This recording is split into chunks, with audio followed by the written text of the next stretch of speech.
devastating drought our country faced, the worst in 40 years after 5 consecutive failed rains, is a direct consequence of our failure to protect our environment, resulting in painful effects of climate change as we are witnessing today. Our country will remain in this cyclical crisis for a long time unless and until we confront the existential threat of climate change. Our climate action agenda is informed by the sad reality that our country's future remains under threat until we restore our degraded ecosystems, including forests, rivers, and wetlands. We must therefore remain committed to confront this existential challenge and do it head-on. It is imperative for us to prioritize environmental conservation efforts and implement aggressive reforestation and wetland restoration programs. Scientific evidence indicates that restoring our natural habitats is our best defense against escalating weather extremes.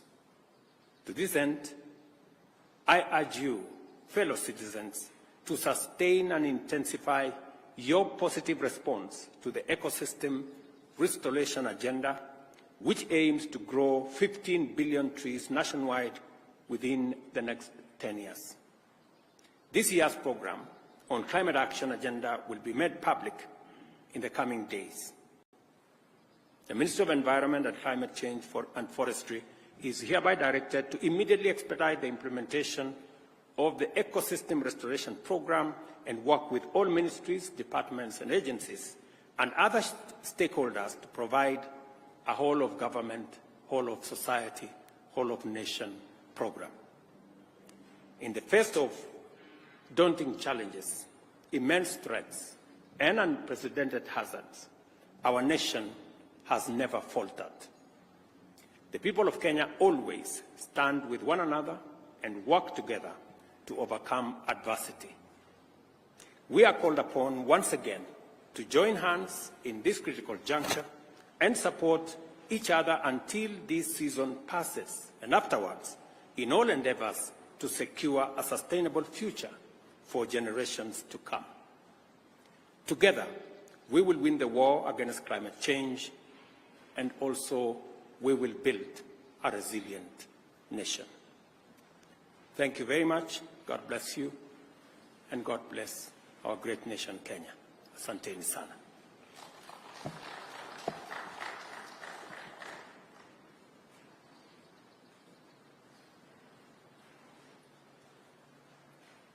Thank you very much.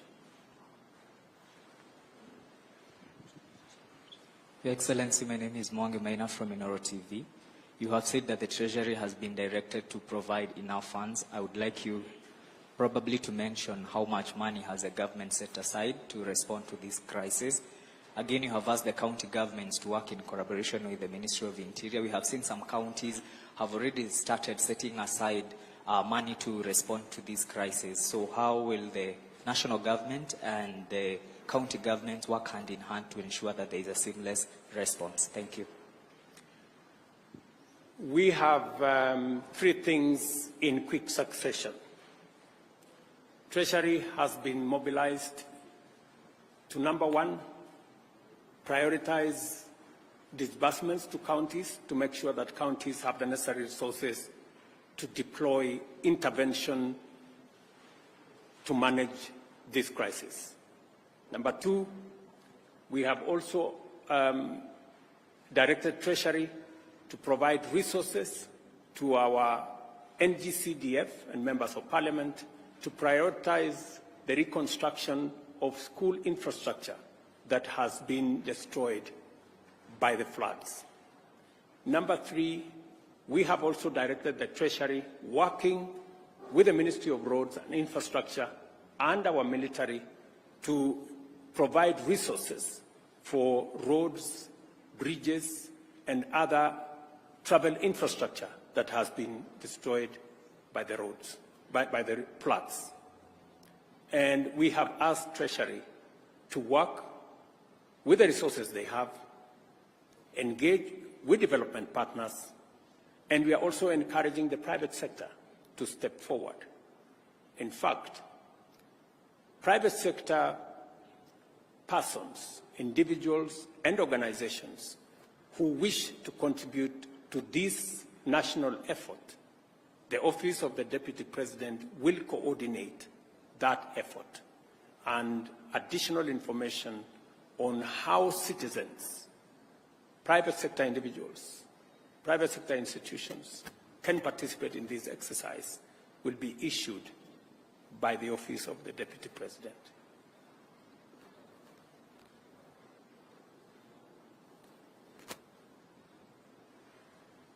Mr. President, my name is Paul Kirobi from TV47. I have a question pertaining the doctors' strike. How will the government ensure that Kenyans continue to get healthcare services? And another question, what is the status of the dams that were earmarked for the construction by the government? Thank you. I think let's keep to the subject of this press conference. Other matters will be handled differently. Thank you very much. Your Excellency, my name is Safina Ching from CitizenTV. I have a question. Most of the Kenyans are not sure where to go when they are receiving this warning that they should move to higher grounds. Probably just explain to us what exactly the government has done to provide order and organize them to know where to go when they are told to move to higher grounds. Members of the provincial administration, members of the national government administration officers, our security agencies are already working with communities, with county government officials, on identifying the areas that citizens can be relocated to. There is a whole of government process underway in different parts, especially in the fragile areas that we believe are dangerous and we need to evacuate citizens. So there is already a comprehensive plan run by the Ministry of Interior, working with county governments, working with communities on the ground, and that is why I was saying some community members have demonstrated tremendous patriotism and cooperation by being available to be evacuated, participating in the relocation exercise, and it is commendable that citizens themselves are taking charge of this process, working with members of the national government, the county government, and our security agencies. Naitwa Sarafi Nairobi kutoka KBC. Swali langu ni kuhusiana na ufunguzi wa shule. Itakuwaje kwa zile shule ambazo wanafunzi walikuwa washarejea shuleni, na vile vile kwenye Wizara ya Elimu tunatarajia kuweza kuona kusoma kupitia mfumo wa kidijitali? Wizara ya Elimu tayari iko na maagizo na maelezo ya vile mambo ya shule itaendelea kutoka hapa. Tumesema mashule yale yalikuwa yanatarajiwa kufunguliwa Jumatatu, sasa hayatafunguliwa mpaka pale mwongozo mpya utakapotolewa, na wizara inaelewa vile itashirikiana na walimu na viongozi wa mashule kuendeleza sekta hiyo ya elimu kama janga hili litaendelea baada ya wiki ijayo. Serikali itatoa mwongozo zaidi baada ya wiki ijayo. Thank you very much. God bless you. See you next time.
Please, let's take our seats. Thank you. The weight of tragic events in recent weeks has tested our nation's resilience in the wake of unprecedented challenges. Persistent torrential rain has unleashed devastating floods, which have claimed 210 lives as of today.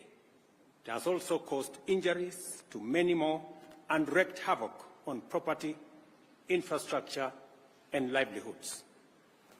No corner of our country has been spared from this havoc.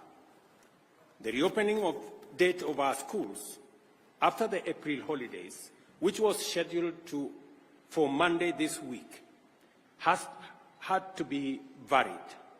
Transportation has become challenging in many parts of the country due to flooded and damaged roads and bridges, and the threat of ravaging rivers and overflowing dams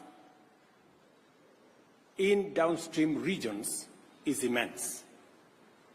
Water volumes in the Seven Forks Hydroelectric Power Dam have hit historic highs, with Masinga and Kiambere dams already spilling over through the managed spillways and threatening to overflow into neighboring settlements and causing devastation downstream in Garissa and Tana River counties. Sadly, we have not seen the last of this perilous period, as the situation is expected to escalate. Meteorological reports paint a dire picture. The rains will persist, increasing both in duration and intensity for the rest of this month and possibly after. The Meteorological Department and the IGAD Climate Prediction Application Center have issued a stark warning. Kenya may face its first ever cyclone. This cyclone, named Hidaya, could hit any time and is predicted to cause torrential rain, strong winds, and powerful and dangerous waves, which could potentially disrupt marine activities in the Indian Ocean and settlement along the Kenyan coast. Our country must act decisively and swiftly to mitigate the devastating impacts of the present crisis and protect life and property. The loss of human life, displacement of people, and destruction of property has been most profound within fragile ecosystems, on which the government has taken the following steps. First, the government has mapped out 178 dam and water reservoirs situated within public and private lands in 33 counties, which are already full and present imminent danger to adjacent settlements and people. Second, areas prone to landslides and mudslides in various counties have been identified as high-risk areas from which the adjacent settlements have to be evacuated. Third, relocation notices have been issued to all persons living in unplanned settlements within riparian reserves along rivers, streams, and other water courses.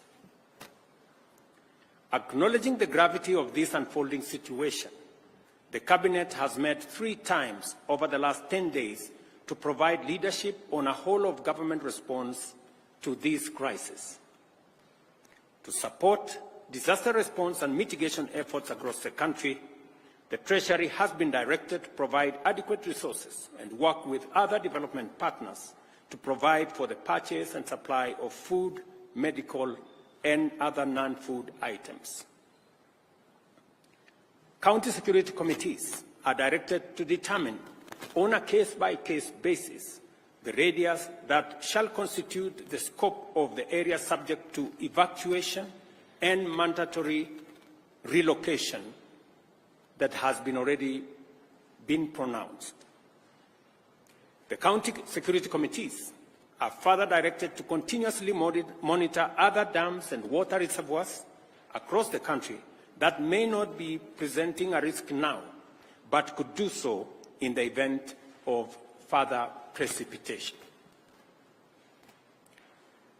The Kenya Defence Forces and the National Police are directed to deploy resources, personnel, and equipment for carrying out coordinated public safety and risk mitigation operations in as many parts of the country as they have installations.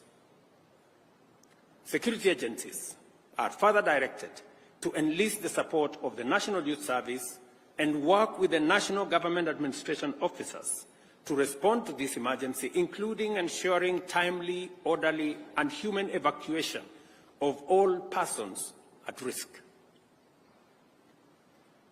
Cabinet secretaries will spearhead disaster response and mitigation efforts across the country, and to this end, ministries, departments, and agencies are directed to work closely with the National Disaster Operations Center and security agencies to ensure the whole-of-government approach to the management of the prevailing crisis. The government, working with stakeholders, has put in place adequate measures to provide temporary shelter, as well as food